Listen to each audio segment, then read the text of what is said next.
दोस्तों, आज की कहानी दो ऐसे ईमानदार अधिकारियों की है जिनकी हिम्मत, सच्चाई और कर्तव्य निष्ठा ने पूरे जिले को हिलाकर रख दिया। कहानी शुरू होती है उस सुबह से जब जिले के डीएम आर्यन मिश्रा अपने दफ्तर में फाइलों के पहाड़ के बीच बैठे हुए थे।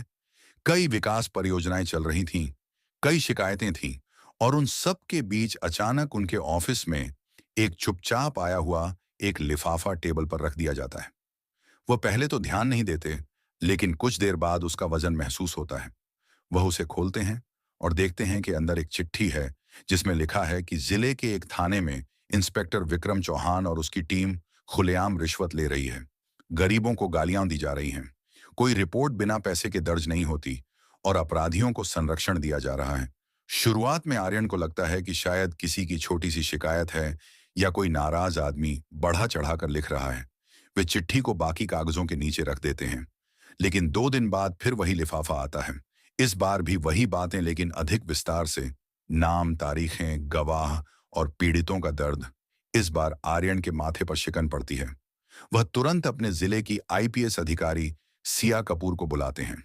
सिया कपूर चिट्ठियां पढ़ती हैं। उनका चेहरा गुस्से से लाल हो जाता है। वह कहती हैं कि अगर यह सच है तो यह सिर्फ अपराध नहीं, बल्कि जनता के भरोसे का सीधा अपमान है, और इस पर कड़ी कार्रवाई जरूरी है। दोनों चर्चा करते हैं कि क्या सीधे थाने जाकर छापा मारा जाए, लेकिन यह समझते हैं कि अगर अधिकारी के रूप में पहुंचेंगे तो इंस्पेक्टर और उसकी टीम कभी भी अपनी असली हरकतें नहीं दिखाएंगे।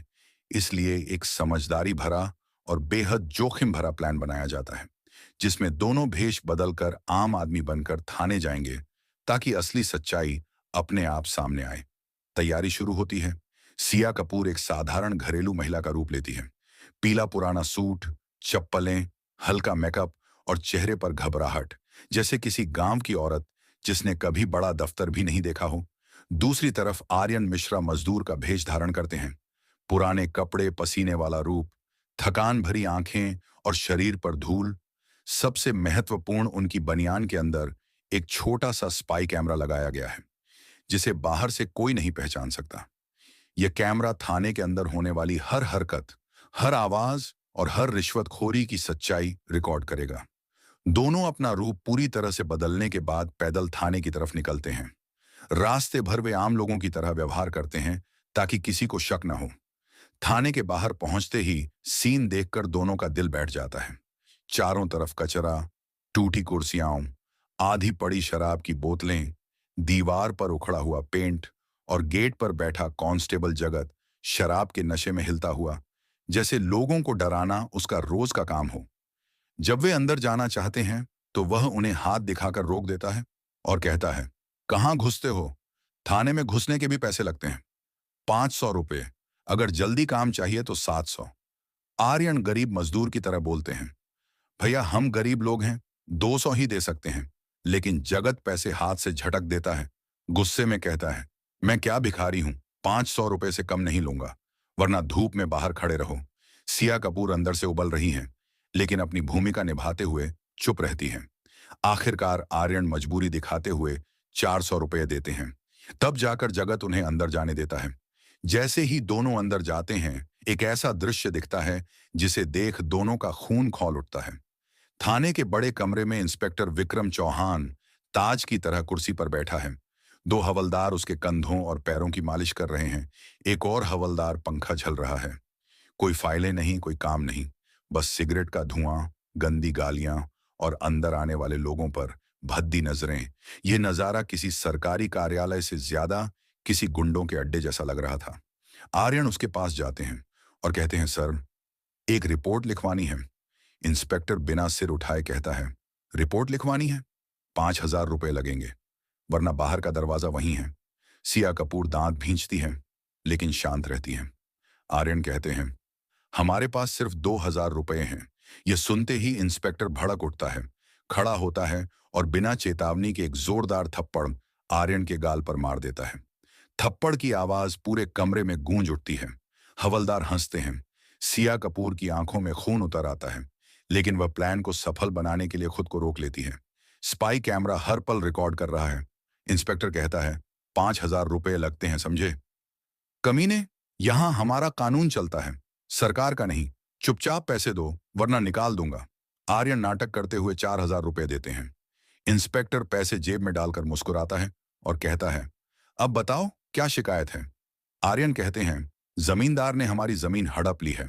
इंस्पेक्टर हंस पड़ता है और कहता है, वह हमारा आदमी है, उसके खिलाफ केस दर्ज करने के लिए 50,000 देने पड़ेंगे, और वो भी पक्का नहीं। अब निकलो यहां से। जैसे ही वे बाहर निकलते हैं, दोनों का खून खौल रहा था, लेकिन चेहरा शांत। बाहर आते ही दोनों एक दूसरे को देखते हैं और तय करते हैं कि अब इस भ्रष्टाचार का अंत आज ही होगा। दोनों ऑफिस जाते हैं और पूरी रात जागकर वीडियो, सबूत, दस्तावेज, बयान और कानूनी पेपर तैयार करते हैं। कई क्लिप्स चेक होते हैं, आवाजें साफ की जाती हैं, टाइम स्टैम्प नोट किए जाते हैं। हर कदम कानून सम्मत किया जाता है। अगले दिन मामला कोर्ट पहुंचता है। कोर्ट का दृश्य भारी था। पत्रकार कैमरे लेकर मौजूद, नेता कुर्सियों पर बैठे, पुलिस अधिकारी तनाव में, आरोपी विक्रम घमंड में, जज गंभीर। जज कहते हैं, वादी पक्ष अपने सबूत पेश करे।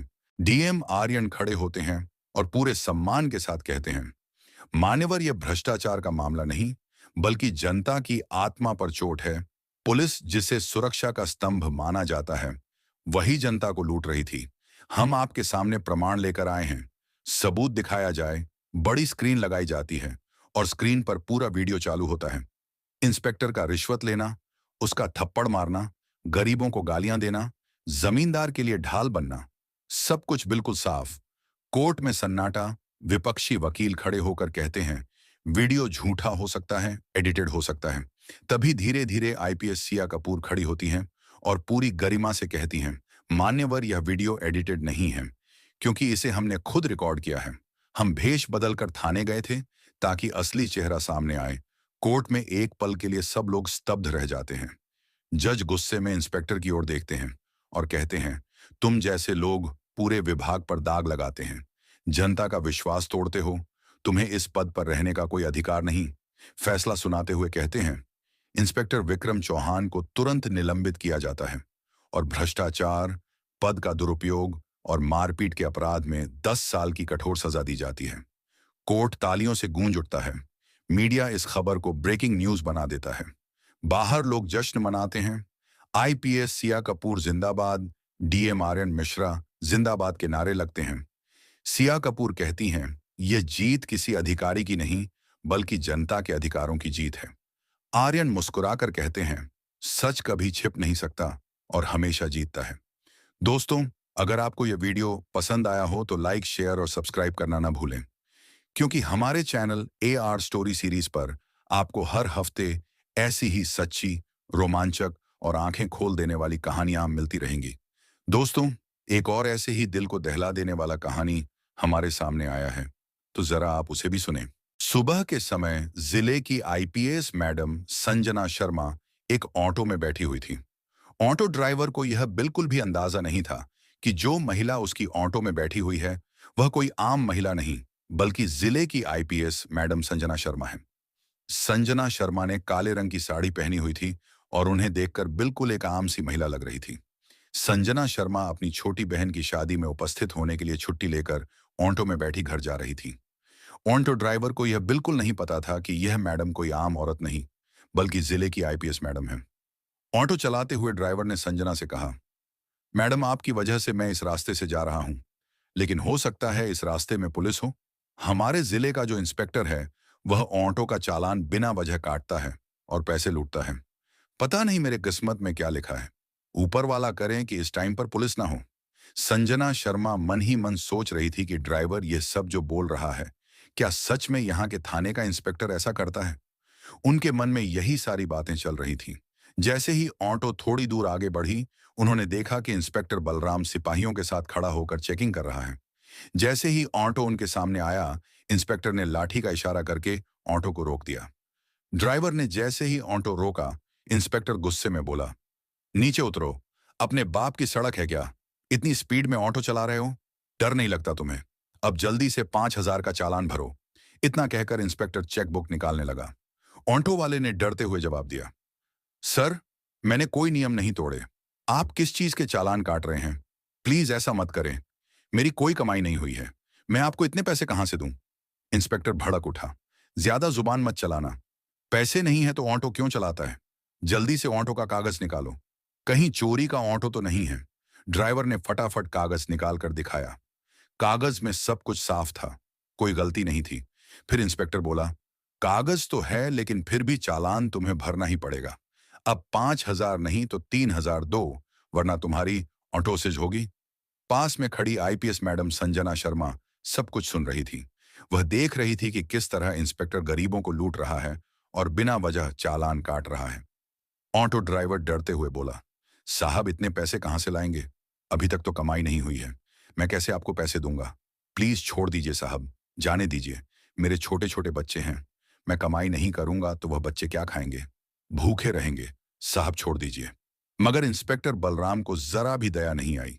उसने गुस्से में ऑटो ड्राइवर के गाल पर एक जोरदार थप्पड़ जड़ दिया और कहा, जब पैसे नहीं है तो ऑटो चलाता क्यों है?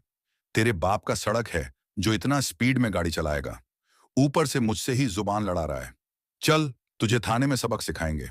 इतना सुनकर आईपीएस मैडम संजना शर्मा खुद को काबू ना कर सकी और इंस्पेक्टर के सामने आकर बोली, इंस्पेक्टर, आप बिल्कुल गलत कर रहे हैं। जब ड्राइवर का कोई गलती नहीं है तो आप बिना वजह चालान क्यों काट रहे हैं? ऊपर से थप्पड़ मारना कानून का उल्लंघन है। आपको कोई हक नहीं है ऐसे किसी गरीब पर अत्याचार करने का। इसे जाने दीजिए। इंस्पेक्टर पहले से ही गुस्से में था। संजना शर्मा की बात सुनकर और भड़क उठा और गुस्से में बोला, अच्छा, तू मुझे सिखाएगा कि कानून क्या होता है? लगता है तुझे भी जेल की हवा छखानी पड़ेगी। वैसे तेरी भी जुबान चलने लगी है। चल, दोनों एक साथ जेल में मजा लेते रहना। आईपीएस मैडम संजना शर्मा गुस्से से लाल हो चुकी थी, मगर खुद को काबू कर रही थी और देखना चाहती थी कि यह इंस्पेक्टर किस हद तक गिर सकता है। इंस्पेक्टर बलराम को जरा भी अंदाजा नहीं था कि आगे उसके साथ जो होगा वह बहुत बुरा होगा। उसे नहीं पता था कि उसके सामने खड़ी साधारण सी साड़ी पहनी हुई महिला कोई आम औरत नहीं बल्कि जिले की आईपीएस मैडम संजना शर्मा है।